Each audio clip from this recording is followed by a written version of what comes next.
Good morning students, हिली academy JRF में आपका स्वागत है। अगर आप इस चैनल पे नए आए हो तो इस चैनल को सब्सक्राइब कर दो और साथ में बेल आइकन का बटन दिख रहा होगा, उसको भी दबा लो ताकि जैसे कोई मेरी वीडियो आएगी तो आपको उसकी नोटिफिकेशन मिल जाएगी। इस चैनल पे आपको बहुत सारे पॉलिटिकल साइंस के यूजीसी नेट के लेक्चर्स मिलेंगे। तो लेक्चर्स फ्री ऑफ कॉस्ट हैं। डिस्क्रिप्शन में आपको पीडीएफ का लिंक भी मिल जाएगा, फ्री ऑफ कॉस्ट आप वहाँ से पीडीएफ डाउनलोड कर सकते हो। तो हमारे यहाँ पे आपको पूरे पॉलिटिकल साइंस के जितने भी यूजीसी नेट के नोट्स हैं वो आपको पीडीएफ शेप में मिल जाएंगे। प्लस जब से यूजीसी नेट स्टार्ट हुआ है, पर्टिकुलरली 2009 से 2020 तक हमारे पास पेपर पीडीएफ में अवेलेबल हैं।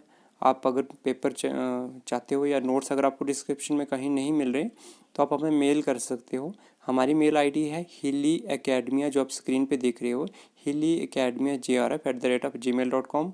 जो भी आपको पीडीएफ चाहिए आप मेल कर सकते हो, हम मेल में रिप्लाई करके आपको पीडीएफ सेंड कर देंगे। हमारी कोई भी सर्विस है वो फ्री ऑफ कॉस्ट रहेगी, कोई भी आपसे जो है पैसे उसके नहीं लिए जाएंगे। तो अभी तो एट प्रेजेंट अभी हमारे इंडियन पॉलिटिकल थॉट के लेक्चर्स चल रहे हैं। कुछ दिन में इंडियन पॉलिटिकल थॉट जब कवर हो जाएगा तो उसके बाद हम western thought, political theory, public administration, comparative politics and international relation के सारे जितने भी नोट्स अवेलेबल हैं सबकी वीडियो अपलोड कर देंगे।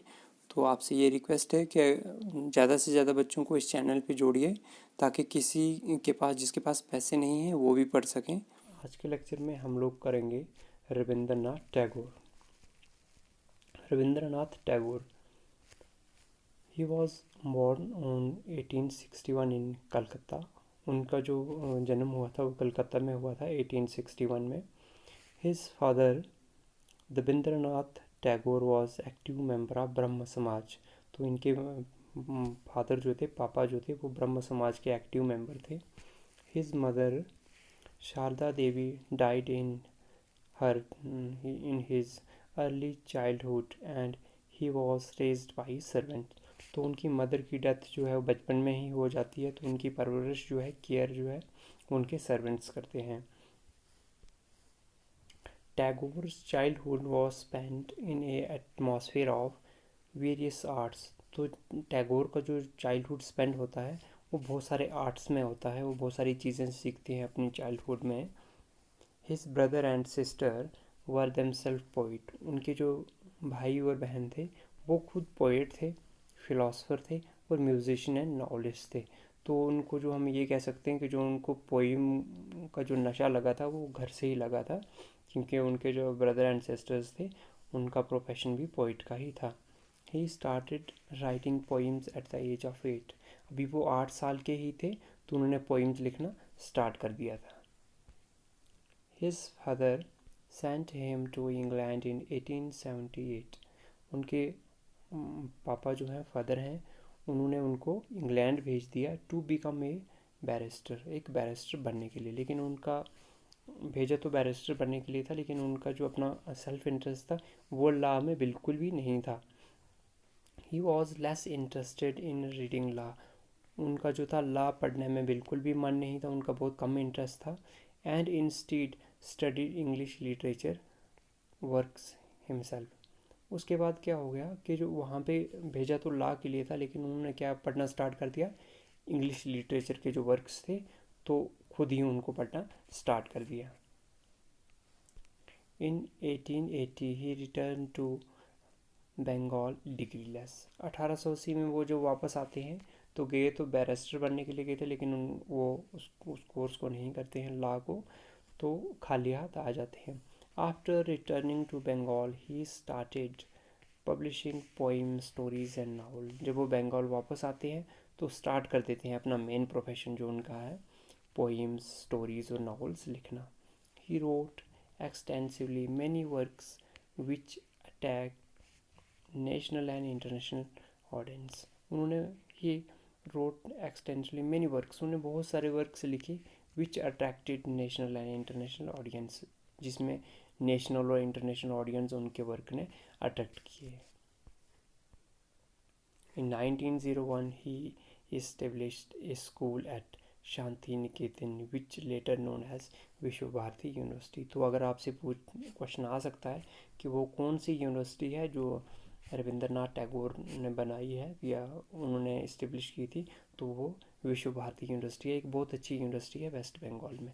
तो ये इन्होंने इसकी बुनियाद जो है फाउंडेशन जो है 1901 में की थी। क्या नाम रखा था? शांति निकेतन। तो बाद में आज ये गवर्नमेंट यूनिवर्सिटी है। इन नवंबर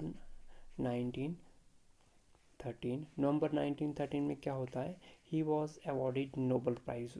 उनको जो है एक नोबल प्राइज़ मिल जाता है लिटरेचर में फॉर हिज वर्क गीतांजलि। 1912 में जो है इन्होंने पब्लिश किया था एक वर्क इंग्लिश का जिसका नाम था गीतांजलि। तो गीतांजलि बहुत इंपॉर्टेंट बुक है, आप इसको कभी अगर लाइफ में मौका मिलता है तो इसको अच्छे से पढ़ना। गीतांजलि आपको मार्केट में बहुत सस्ते रेट पे मिल जाएगी बुक ये। तो इसके लिए उनको एक नोबल प्राइज़ जो है वो मिल जाता है 1913 में। फिर वही नोबल प्राइज़ 2004 में, अब वो नोबल प्राइज़ रखा कहाँ है? विश्व भारती यूनिवर्सिटी में रखा है, क्योंकि ये टैगोर जी की यूनिवर्सिटी है तो वहाँ पे ये नोबल प्राइज़ रखा है। लेकिन 2004 में क्या हो जाता है कि ये नोबल प्राइज़ वहाँ से गुम हो जाता है और बाद में किसी चोर के पास 2016 में इसको पकड़ लिया जाता है और फिर दोबारा से वहाँ यूनिवर्सिटी में रखा जाता है। 1915 में 1915 में क्या होता है, he was awarded knighthood by the king George fifth.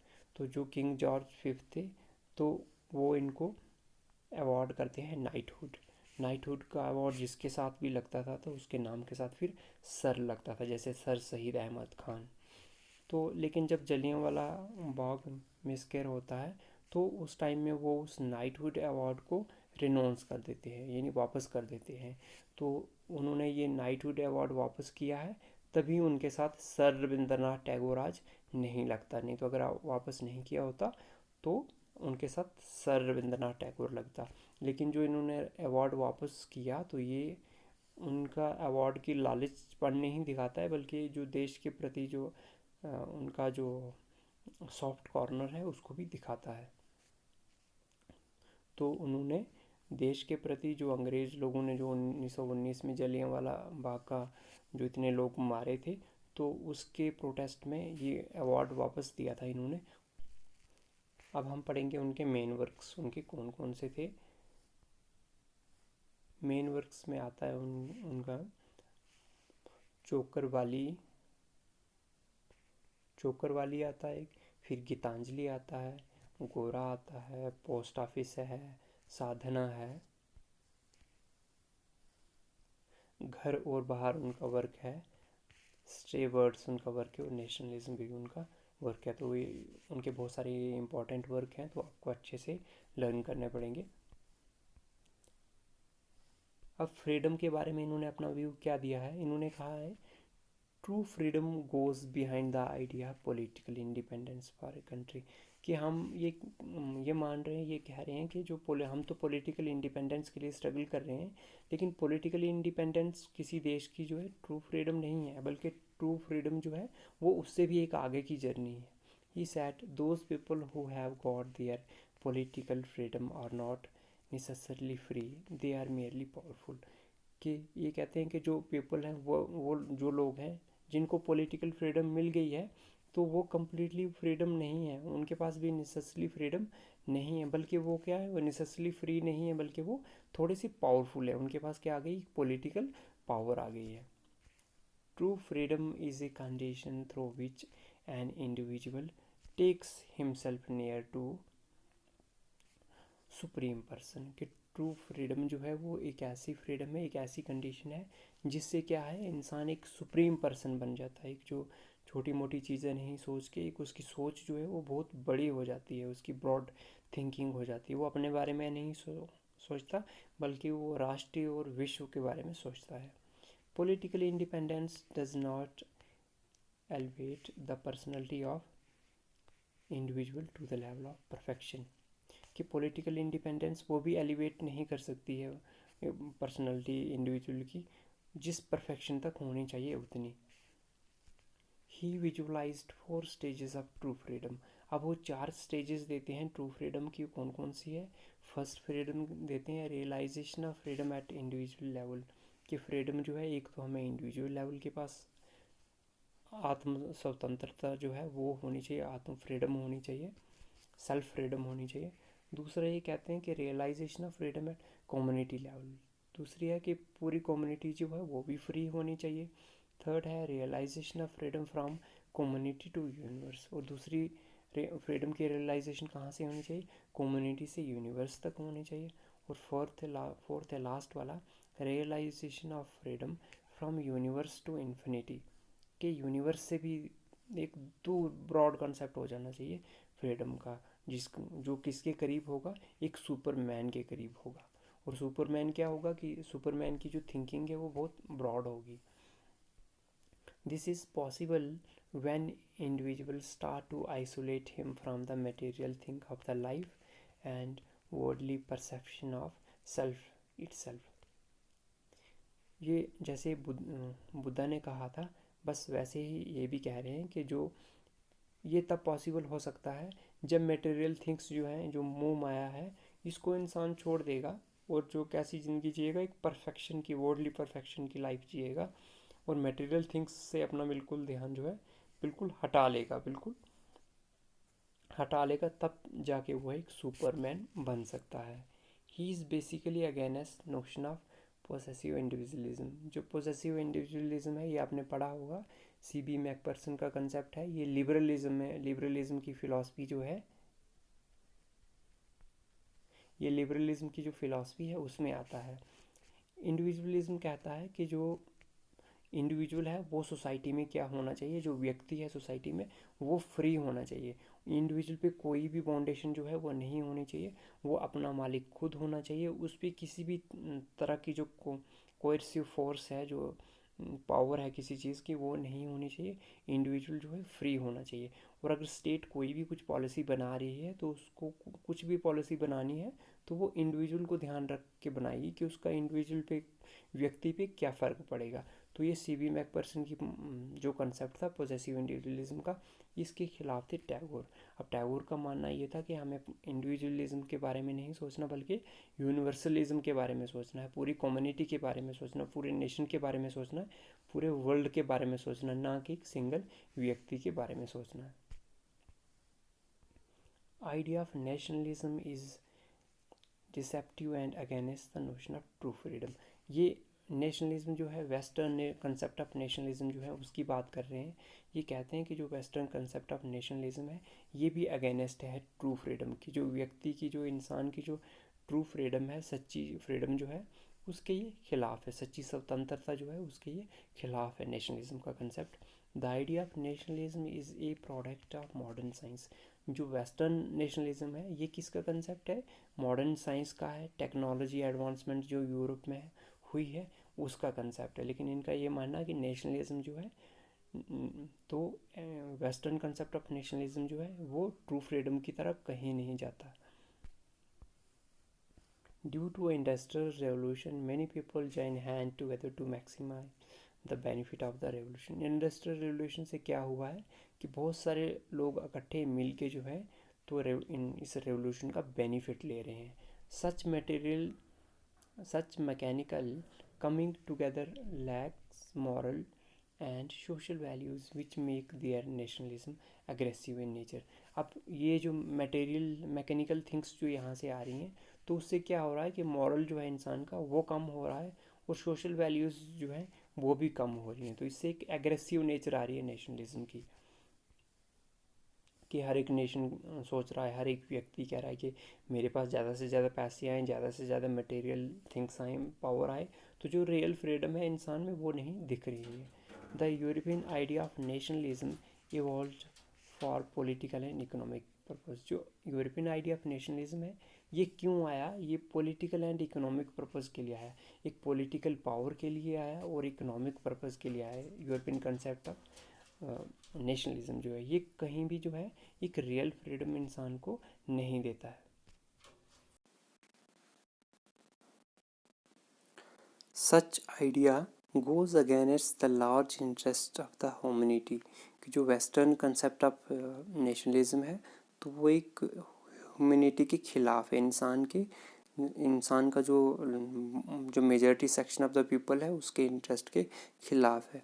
Thus, nationalism breeds an intense and unending lust for power and money in the people। इसीलिए जो नेशनलिज्म है वही बीज बोता है किसके, जो इंसान में जो पावर की भूख है, जो पैसे की भूख है, तो इंसान में पावर की भूख, लस्ट जो है उसकी फाइनेंशियल जो है, पैसे की है, मटेरियल है, तो वो कौन बूस्ट कर रहा है, कौन पैदा कर रहा है, in nationalism, western concept of nationalism भी कर रहा है। Due to which one's political and economic power determine his social position. इससे ही क्या है कि किसी भी इंसान की जो पोजीशन है तो पॉलिटिकली ही देख रहे हैं और इकोनॉमिक ही देख रहे हैं, जो उसकी स्पिरिचुअल वैल्यूज़ हैं वो नहीं देख रहे हैं।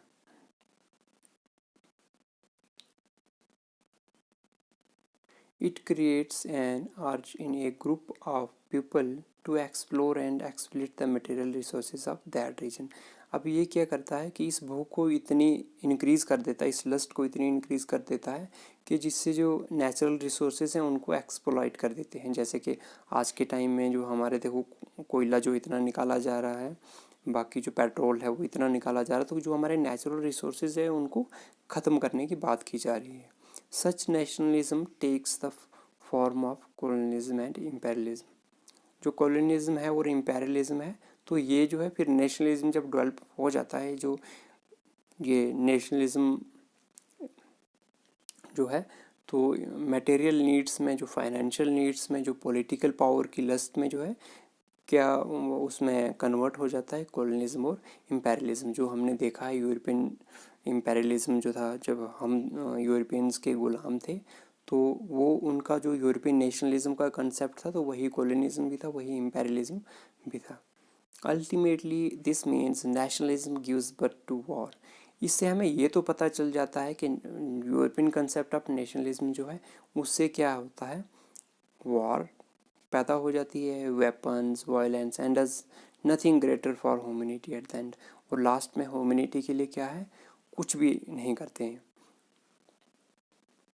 उसके बाद आता है Tagore was against the European idea of nationalism. Tagore जो थे यूरोपियन आइडिया ऑफ नेशनलिज्म के बिल्कुल खिलाफ थे, but he was not against the nationalist freedom movement. लेकिन जो हमारा नेशनल फ्रीडम फाइटर मूवमेंट जो चल रहा था, हमारा फ्रीडम मूवमेंट जो चल रहा था, उसके बिल्कुल भी खिलाफ नहीं थे। Which was mainly focused on freeing the soul of India from British colonialism. के जो टैगोर थे वो इंडियन नेशनल मूवमेंट जो थे उनके बिल्कुल भी खिलाफ नहीं थे, और उनका मानना ये था कि जो हम भारत में जो मूवमेंट कर रहे हैं ये ठीक कर रहे हैं, तो इंडिया को जो है जल्दी से फ्रीडम मिलनी चाहिए। कॉलोनियलिज्म जो है ब्रिटिश का, वहाँ से हमें क्या बिल्कुल फ्रीडम मिलनी चाहिए। अब क्रिटिक आप गांधी, वो गांधी को क्रिटिसाइज़ करते हैं रविंद्रनाथ टैगोर। क्यों क्रिटिसाइज़ करते हैं? टैगोर कॉल्ड गांधी महात्मा। अब जो महात्मा गांधी को जो महात्मा नाम दिया है वो टैगोर ने दिया है। अब कुछ लोग तो सुभाष चंद्र बोस को भी कहते हैं, लेकिन मेजॉरिटी ऑफ द थिंकर्स जो हैं उनका मानना है कि जो टैगोर थे उन्होंने महात्मा गांधी को महात्मा का नाम दिया है। गांधी कॉल्ड टैगोर गुरुदेव, और टैगोर को जो है गुरुदेव नाम किसने दिया है? गांधी जी ने दिया हुआ है। Tagore was penned at the direction of the Indian nationalism movement taking under the leadership of Gandhi. अब टैगोर को जो था, जो गांधी जी के अंडर नेशनल मूवमेंट चल रहा था, वो टैगोर को ठीक नहीं लगता था। उसकी सबसे बड़ी वजह ये थी कि गांधी जी, टैगोर का मानना ये था कि गांधी जी जो मूवमेंट कर रहे हैं वो पॉलिटिकल फ्रीडम के लिए ही कर रहे हैं, बल्कि स्पिरिचुअल फ्रीडम के लिए नहीं कर रहे हैं। तो इनके सेंस में ये था कि पॉलिटिकल फ्रीडम एक कंप्लीट फ्रीडम नहीं है। कंप्लीट फ्रीडम क्या है? एक स्पिरिचुअल फ्रीडम जो है वो है। कंप्लीट फ्रीडम पॉलिटिकल फ्रीडम से भी आगे है, एक हैवी टर्म है। He criticise Gandhi for his parochial nationalism, traditional egoism and instrumental anarchism. जो गांधी जी को उन्होंने क्रिटिसाइज़ किया था जो नेशनलिज्म के लिए, ट्रेडिशनल इगोइज्म के लिए और एनार्किज्म के लिए। एनार्किज्म हो गया, जब हम लोग सोशलिज्म पढ़ेंगे उस टाइम हम एनार्किज्म भी पढ़ेंगे। एनार्किज्म का मतलब हो गया कि हम कोई थिंकर जो है वो एक स्टेटलेस सोसाइटी को जो है प्रमोट कर रहा है, एक डिमांड कर रहा है कि जो स्टेट है, स्टेट नहीं होनी चाहिए, इंसान फ्री होना चाहिए। Tagore said instead of incalculating the spiritual and moral values in freedom movement, Gandhi has confined the movement to Swaraj, political independence only। Tagore का मानना ये था कि जो इंडिया का मूवमेंट चल रहा है, फ्रीडम मूवमेंट चल रहा है, वो खाली गांधी जी पॉलिटिकल जो स्वराज है, मतलब सेल्फ रूल जो है, पॉलिटिकल इंडिपेंडेंस ही मांग रहे हैं, बल्कि जो मॉरल वैल्यूज़ जो हैं उसमें स्पिरिचुअलिटी जो है वो अब्सेंट है, वो नहीं है। He described Gandhi's nationalism as aggressive nationalism. तो टैगोर ने गांधी जी के नेशनलिज्म को एक एग्रेसिव नेशनलिज्म भी कहा था। तो पीपीटी पूरी वीडियो सुनने के लिए आपका धन्यवाद। अगर आपको किसी भी कोई भी इस पॉइंट में अगर कोई कन्फ्यूज़न है तो आप कमेंट सेक्शन में कमेंट भी लिख सकते हो, मैं ट्राई करूँगा उसका रिप्लाई देने की। और आपको डिस्क्रिप्शन में नोट्स भी मिल जाएंगे, पीडीएफ नोट्स। अगर बाकी भी आप लोग चाहते हो तो आप हमें मेल भी कर सकते हो किसी भी हेल्प के लिए। hillyacademy@gmail.com हमारी मेल आईडी है। तो आप अगर नोट्स चाहिए या ओल्ड पेपर सॉल्व चाहिए तो आप हमें मेल कर सकते हो। तो हम मेल में आपको जो है पीडीएफ नोट्स या ओल्ड पेपर सॉल्व प्रोवाइड कर देंगे। हमारी जितनी भी सर्विसेज हैं वो फ्री ऑफ कॉस्ट है, आपको कुछ भी पैसा नहीं देना पड़ेगा। अच्छे से वीडियो देखो और कोविड सिचुएशन में अपना अच्छे से ध्यान रखिए। थैंक यू और best wishes for your GRF journey.